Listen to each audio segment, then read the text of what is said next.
Ito ang UNTV News Worldwide.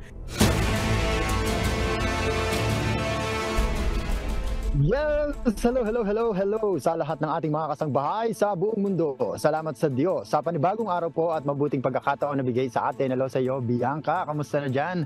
At ganun din sa ating mga kasamang global correspondents. Ang oras na po natin, 31 minuto makalipas ang alas 4 ng madaling araw. Good morning, Kuya, at magandang araw mga kababayan sa Pilipinas at sa iba't ibang panig ng mundo.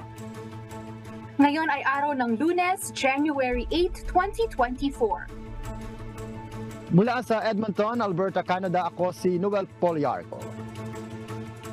At mula rin sa Edmonton, Canada, ako naman si Bianca Quijano.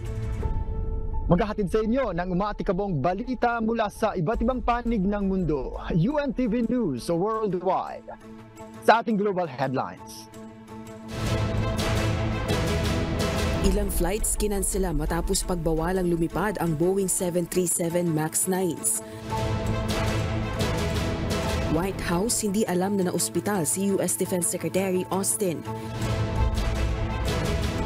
State of the Union Address ni US President Joe Biden nakatakda sa March 7.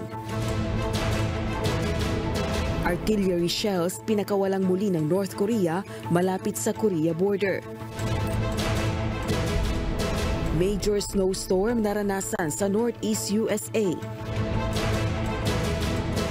Free melanoma screening ipinanawagan para sa high-risk Australians.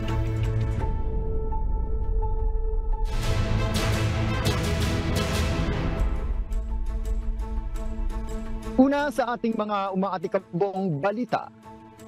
Kinansela ang ilang flights matapos pagbawalang lumipad ang ilang Boeing 737 MAX 9 jetliners. Ito ay matapos makaranas ng pagkasira ang isa sa mga eroplano nito. Mula sa Montreal, Canada, may umaatikabong balita si Ana Torreja live.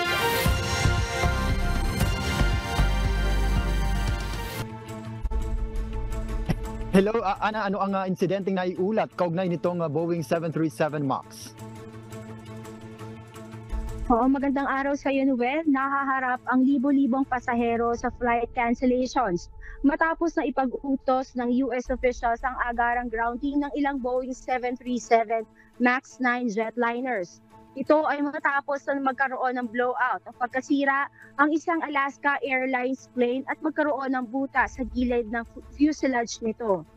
I-inspeksyonin ang ilang dosena ang Boeing jets. Tatagal naman ng 4 hanggang 8 oras ang kinakailangang inspeksyon kada aircraft at maaapektuhan nito ang nasa 171 airplanes sa buong mundo.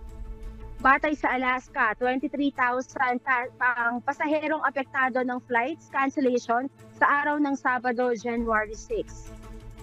Grounded naman ang United Airlines ang lahat ng 79 na airplanes, ang MAX 9 planes nito. Hindi apektado, Noel? Yes, Ana, may apektadong airlines ba sa Canada kasunod nitong direktiba ng Federal Aviation Administration ng Estados Unidos? Oo, Noel, hindi apektado ng direktiba ng Federal Aviation ang iba't ibang Canadian Airlines dahil 737-8 MAX series ang gamit ng mga ito at hindi 737-9 MAX jetliner na sasailalim sa agarang inspeksyon. Noel? Ana, maiba lang ako, no? Ngayon ba nagkakaroon din ng mga possibility ng mga cancellation ng mga flights dahil din dyan sa nararanasang weather condition? Lalo din dyan sa lugar ninyo, mukhang maraming snow dyan sa inyo sa Montreal, Ana.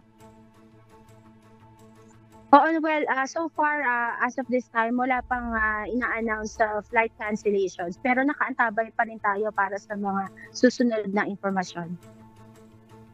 Noel? Alright, sige, ingat kayo dyan. Maraming salamat, Ana Torreja, mula sa Montreal, Canada. Walang ideya ang White House at senior Biden leaders na naospital si US Defense Secretary Lloyd Austin. Inako naman ni Austin ang responsibilidad sa kakulangan ng komunikasyon. Mula sa Grand Prairie, Canada, may umaatikabong balita si Jeffrey Reyes live.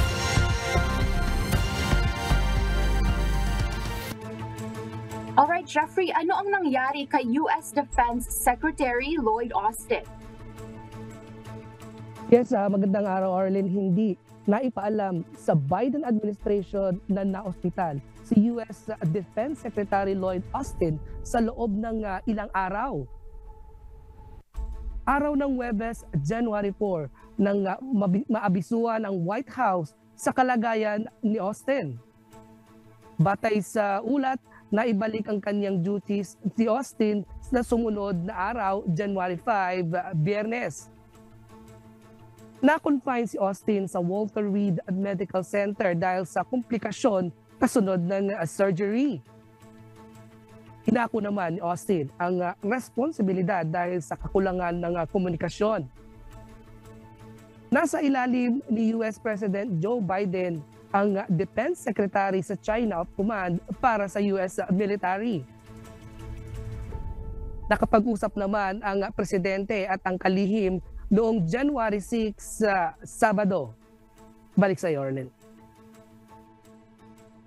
Alright, Jeffrey, bunsod ng hospitalization ni Secretary Austin, sino ang nag-assume ng kanyang mga duties? Ang Assistant Secretary ni Lloyd Austin na si Kathleen Hicks ang pansamantalang pumalit muna sa kanya mula January 5 hanggang January 1 hanggang January 5 nang siya ay ma-hospital. Arlene. Alright, Jeffrey, matanong ko lang din, may mga updates pa ba tungkol sa current health status ni Secretary? Sa ngayon, Arlene, ay kinukuha pa natin ang mga impormasyon na yan dahil gawa nga nitong pagkaka-hospital niya at hinihintay pa rin ang iba pang mga resulta, Arlene. Alright, salamat Jeffrey Reyes mula sa Grand Prairie, Canada. Nakatakda sa March 7 ang State of the Union Address ni US President Joe Biden. Ito ay matapos nitong paunlakan ang imbitasyon sa kanya ni House Speaker Mike Johnson. Ito ang umaatikabong balita ni Daniel Encarnacion. Sa March 7, 2024 na ang annual State of the Union Address ni US President Joe Biden. Isang liham ng formal na imbitasyon ang ipinadala sa White House ni House Speaker Mike Johnson araw ng Sabado, January 6, 2024 upang magbigay ng talumpati ang American Chief Executive sa isang joint session ng Congress. Ayon kay Johnson, inaanyayahan niya si Biden sa gitna ng matinding hamong kinakaharap ng bansa. Tinanggap naman ni Biden ang imbitasyon. Ito ang kauna-unahang State of the Union Address para kay Johnson bilang Speaker. Pagkakataon naman ang speech para kay Biden na idetalya ang kanyang vision at policy priorities habang nangangampanya para sa re-election sa Nobyembre. Nataon naman ang address ni Biden kasunod ng dalawang critical na deadlines upang maiwasan ang isang government shutdown. Karaniwang nakaschedule ang annual address ng late January o February. Daniel Encarnacion, UNTV News and Rescue. Diyos ang aming sandigan, serbisyo publiko ang aming pinahahalagahan. Ipinahayag ng US Supreme Court na titinggin nito ang isang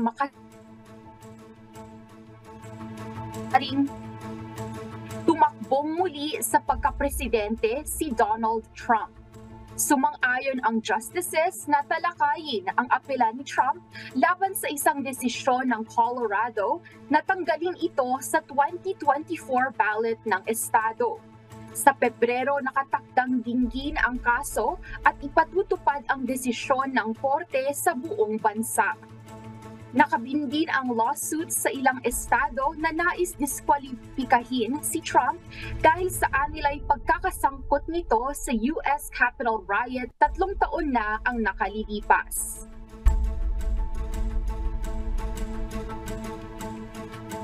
Ganap nang nasira ang command structure ng Hamas militant group sa northern Gaza Strip ayon sa Israeli Army. Batay pa sa Army spokesman, kalat-kalat ang operasyon ng Palestinian militants at wala ng mga commander. Nasa 8,000 militants na rin ang nasawi sa North Gaza dahil sa patuloy na pag-atake ng Israel. Ngayon, nakatuon ang pansin ng Israel Defense Forces sa paglansag sa Hamas sa South at Central Gaza.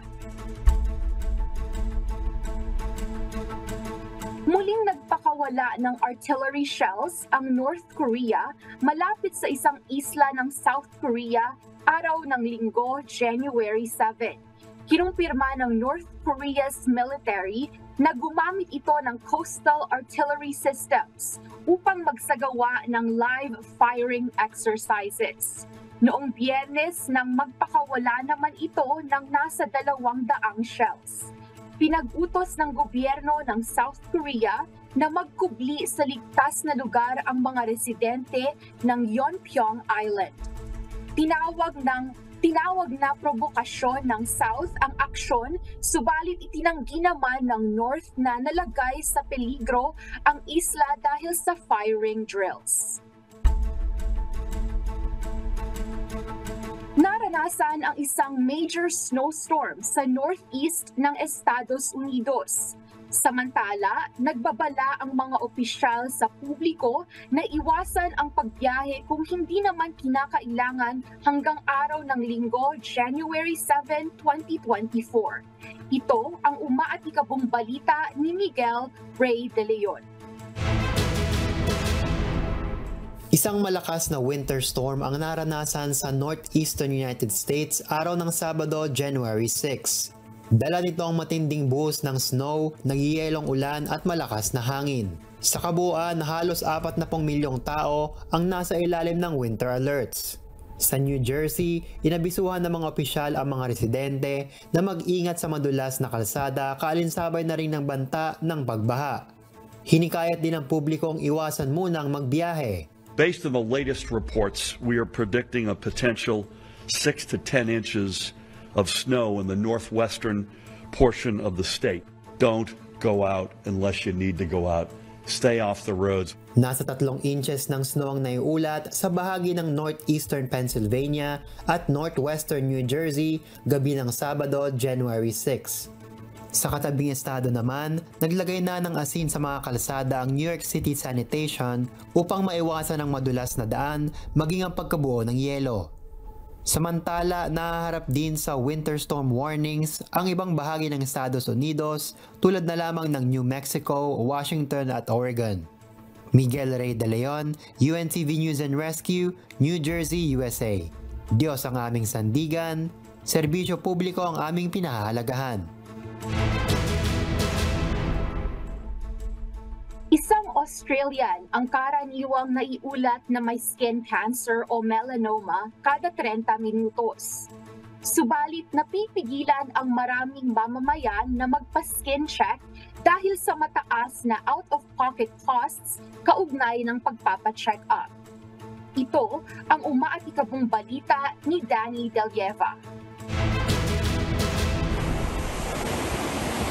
Nasa kalagitnaan ngayon ng summer season ang Australia, kaya napapanahon ang pagpapaalaala sa skin cancer. Every 30 minutes ay karaniwang isang Australian ang nadadiagnose na may melanoma, isang uri ng skin cancer sanhi ng matagal na sun exposure. Ayon sa Cancer Institute New South Wales, naitala ng Australia ang pinakamataas na skin cancer rate sa buong mundo sa Age Standardized Rates o ASR per 100,000 rate na 36.6 noong 2020. Sinundan ito ng New Zealand na may skin cancer rate na 31.6 at Denmark sa 29.7 skin cancer rate. Nananawagan ang Melanoma Institute Australia o MIA para sa libreng melanoma screenings, partikular para sa lahat ng nasa high-risk category. Ayon sa ahensya, mahalaga ang early detection dahil 90% ng melanomas ay maaaring magamot sa pamamagitan ng surgery.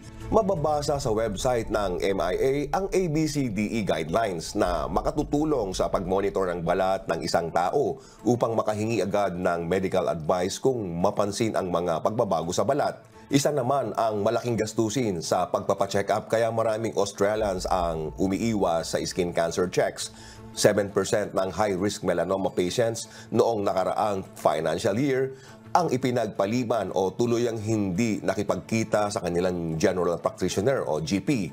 3.5% na mas mataas ito kaysa sinundang financial year. Kabilang sa mga gasto sa pagpapa-skin check ay GP, dermatologist at pathology consultation, travel costs kung mula sa remote area at ang pagtatanggal mismo ng cancer. Nagsasagawa ng pop-up clinics sa malalayong lugar ang charity organization na Skin Check Champions, gayon din sa high-risk communities kung saan matagal sa ilalim ng araw ang mga tao gaya ng beaches. Payo naman ni Professor Georgina Long, Co-Medical Director ng Melanoma Institute Australia, pinakamabisang panlaban pa rin kontra skin cancer ang basic protective measures tulad ng pagsusuot ng sombrero, paggamit ng sunglasses at pag-iwas sa matagal na direct sun exposure. Pangatlo ang melanoma sa may pinakamataas na kaso ng cancer sa Australia at tinaguriang Australia's National Cancer. Tinataya na isa sa 17 tao ang madadiagnose sa melanoma pag-abot nila sa edad na 85 years old. Danny De Leva, UNTV News and Rescue, Australia. Diyos ang aming sandigan, serbisyo publiko ang aming pinahahalagahan.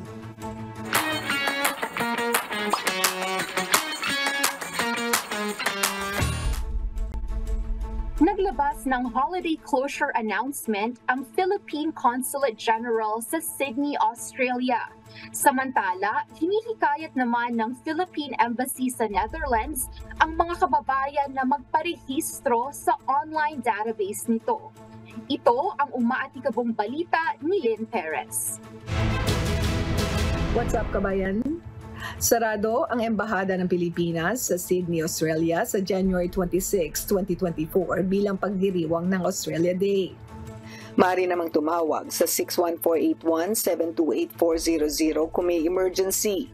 Inanyayahan naman ang mga kababayan natin sa Netherlands na mag-register sa online database ng Philippine Embassy sa bansa bilang bahagi ng pagsusulong ng overseas Filipinos. Sa mga interesadong mag-register, magtungo lamang sa link na matatagpuan sa official Facebook page ng Philippine Embassy sa Netherlands sa facebook.com/PH in the Netherlands. Hinanyayahan naman ang mga kababayan natin sa Milan na makilahok sa isang discussion na may temang Women Empowerment. Isasagawa ito sa Miyerkules, January 17, 2024, alas 6 ng gabi sa Centro Rizal Audio Room ng Konsulado. Sa mga nais makilahok, mag-register lamang sa link na matatagpuan sa official Facebook page ng Philippine Consulate sa Milan sa facebook.com/PHL in Milan. Samantala, pinalawig naman ng South Korea ang 2023 Voluntary Department Program para sa mga foreign nationals na may illegal status hanggang February 29, 2024. Mabibigyan ng fine exemption at suspension of entry restrictions ang mga foreign nationals na voluntaryong aalis sa petsang binanggit. Para sa mga karagdagang impormasyon ukol dito, bumisita lamang sa official Facebook page ng Philippine Embassy sa Korea sa facebook.com/PH in Korea o kaya na may tumawag sa Immigration Contact Center sa 1345. At yan mo na ang latest, mga kabayan. Ako pong muli si Lynn Perez para sa UNTV News and Rescue. Diyos ang aming sandigan, serbisyo publiko ang aming pinahahalagahan.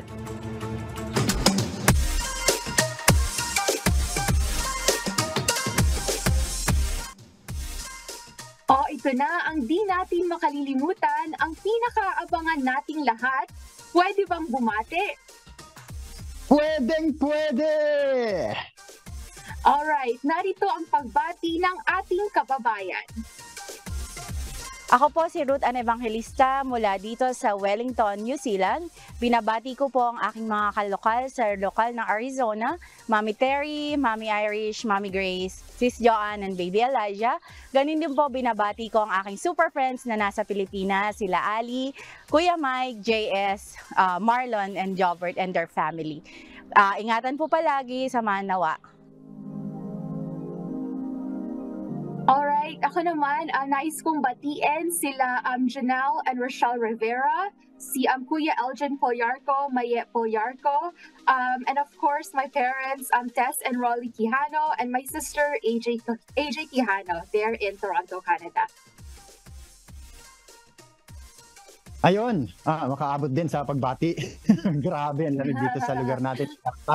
At hello kay Armando Puzon, ganoon din kay Bert and Hilda Mendoza dyan sa Rainbow Lake, kay Sis Margie and Brother Jaime Aquino, kay Ferdinand and Michelle Gonzalez. At hello kay Sis Nikki Villagracia, also known as Arlene, kay Sis Arlene Sityon, at ganoon din kay Brother Rap Puzon, at sa lahat ng mga kasama namin sa prod team ng Edmonton, Canada. At may mga kasama ako dito, gusto lang kumaway din at makabati man lang, ayan yun. Salamat sa Diyos. At ayan, Bianca, yung ating mga kasama din dito. At yun nga, nagbagit ko kanina, sobrang lamig dito sa lugar natin. Kaya mainit pa rin. Siyempre, yung atin din namang mga kasama dito sa kanilang mga paggawa. At salamat sa Panginoon. At hello sa lahat ng ating mga kasangbahay sa iba't ibang panig ng mundo na lagi nakasuporta sa ating mga programa sa UNTV, Bianca. Yes, Noel, talagang ongoing na talaga ang winter season dito sa Canada at pati na rin sa iba't ibang parte ng North America. Nakita nga natin na even there sa East Coast nakakaranas na din sila ng snowstorm at talagang we all have to kind of stay up to date on the latest news for our safety and also for our health during this time of year dahil nga nauso din ang mga illnesses, particular yung respiratory illness or yung long dry cough, Noel, especially during this time of year na a lot of people are indoors and close to each other, especially yung mga bata sa eskwelahan. Kaya recommended pa rin yung nakasuot pa rin ng mga mask lalo na sa mga indoor settings. At ihabol ko lang congratulations sa lahat ng ating mga anak, MCGI kids ng West Coast Canada. At special shoutout syempre sa mga nasa Edmonton. Congratulations po sa kanilang lahat na nakiisa dyan sa ating Bible Quiz B dyan sa West Coast Canada.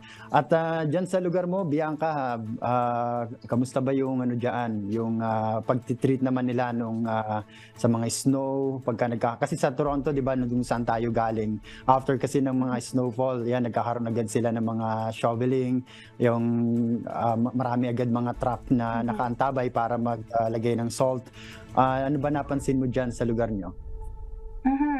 Dito naman Noel sa West Canada sa Edmonton, halos parehas din naman quick action din ang mga municipal services specifically dito sa city ng Spruce Grove, just a few hours after, actually very light lang naman yung snowfall, I would say just 1 centimeter of snow, pero mabilis ang cleanup crew or yung mga snow cleanup crew ng city.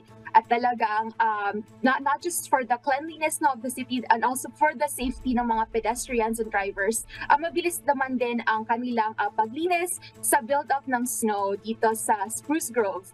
And especially during this time of year, as a reminder na din sa mga kababayan natin that live in Canada and in these northern parts na ingat din po sa paglilinis or pag-shovel ng snow. Make sure na to use proper form to avoid injury, Noel. Isa din yan sa mga common injuries during this time of year, yung mga nabibigla sa pag-shovel ng kanilang mga driveways. So isa din yan sa mga things to keep in mind for our kababayans during this time of year, Noel. Lalo na yun ng mga, syempre, mga commuters, yung mga naglalakad rin sa mga kalsada. May mga tinatawag kasing black ice. Kung minsan hindi napapansin na yan, medyo madulas yung part na yan. Kaya sa mga kababayan din natin, lalo na syempre sa mga madalas na naglalakad, sana ingat-ingat din. At yung nabanggit mo nga sa kahit yung pag-shovel, talagang merong proper form ng pag-shovel. Hindi syempre yung para maiwasan yung mga back injuries.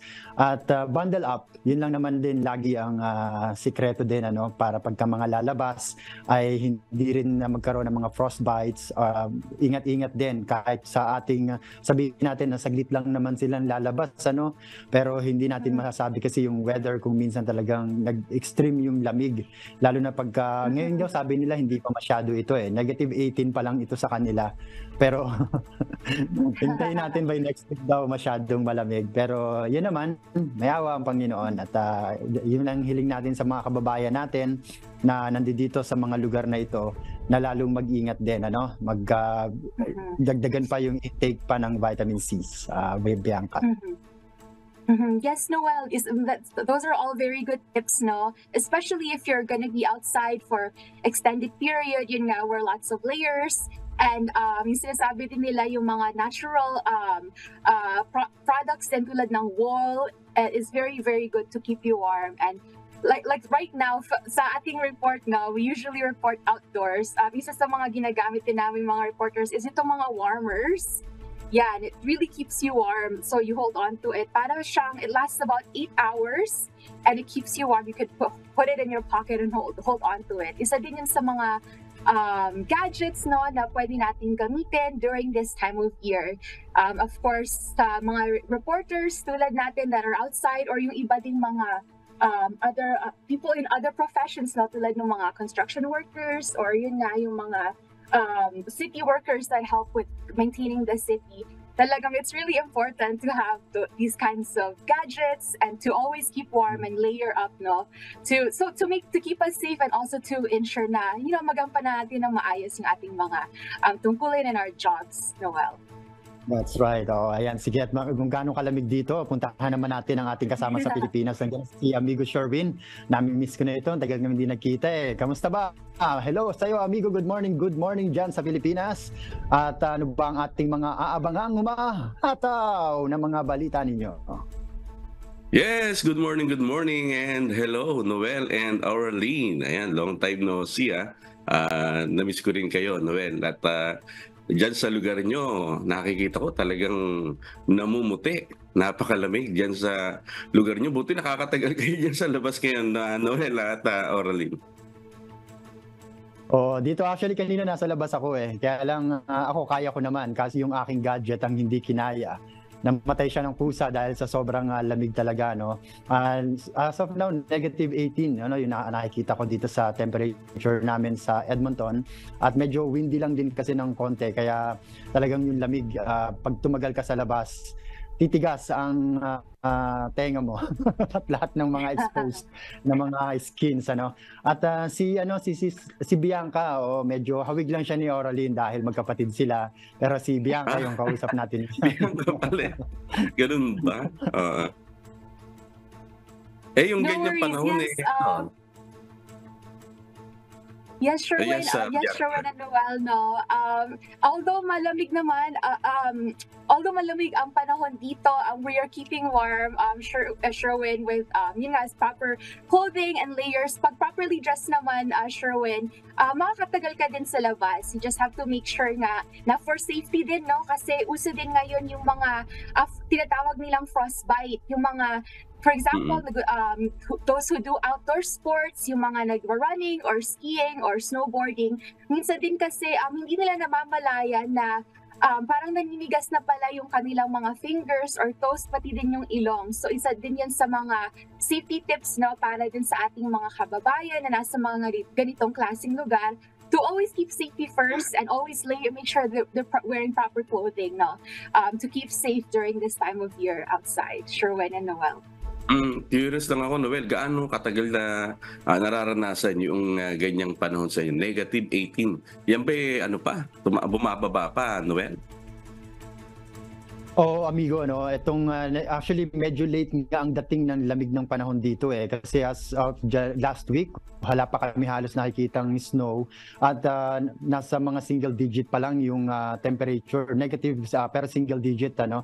Pero ngayon pumatak na ng double digit ito, at inaasahan by next week nga ay papatak ng nasa mga -20s o 30s, ano, -30s. At sabi nila malamig daw talaga dito, at since first winter kasi namin ni Bianca dito, kaya ngayon pa lang namin mararanasan yung talagang sinasabi nila extreme weather dito sa lugar ng Edmonton. At yun din naman, mga tips pa rin ng city government sa ating mga residente din dito kung paano makakapag-ingat na maiwasan nga yung mga ganyang klase ng aksidente rin, ano, yung tinatawag nga din ng mga frostbites. Hindi mo na mamalayan kasi pag tumagal ka na sa labas, nakala mo may pakiramdam pa yung tenga, pero na pala siya, may mga frostbite na rin. Ayun, amigo, ang isang situation.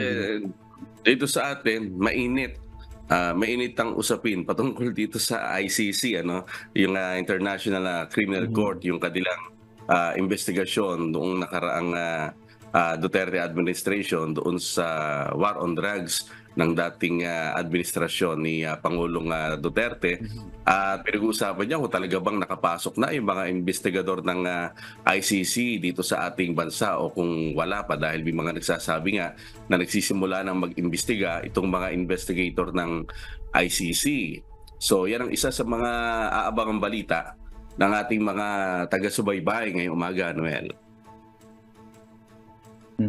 Naabangan natin yan, Bianca. Yes, all right. Well, salamat Sherwin. We'll definitely keep posted on the updates sa mga stories na yan. At salamat din sa ating mga correspondent mula sa iba't ibang panig ng mundo. Mga kasambahay, kung mayroon kayong hindi napanood na balita o nais niyong muling tunghayan ang UNTV News Worldwide, maaari niyo po itong balikan sa aming mga official social media account.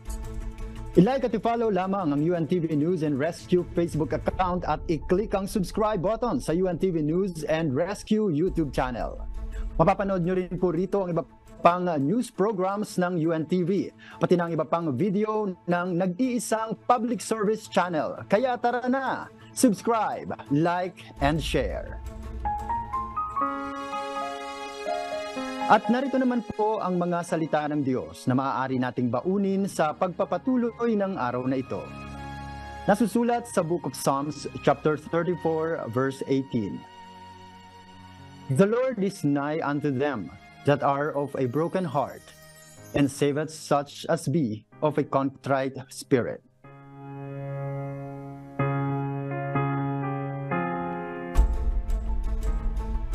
At yan po ang mga umaatika pong balita sa iba't ibang panig ng mundo ngayong umaga ng Lunes, January 8, 2024. Susunod na ang programang Hataw Balita Pilipinas sa UNTV at sa UNTV Radyo La Verdad 1350. Sa ngalan ng lahat ng bumubuo ng UNTV News and Rescue at ng UNTV Radyo La Verdad 1350, mula rito sa Edmonton, Canada, ako si Bianca Quijano. At mula naman din sa Edmonton, Canada, ako po si Noel Poliarco. Dito sa UNTV at sa UNTV Radyo La Verdad 1350, Diyos ang aming sandigan, serbisyo publiko ang aming pinahahalagahan. Milyong salamat po sa Diyos.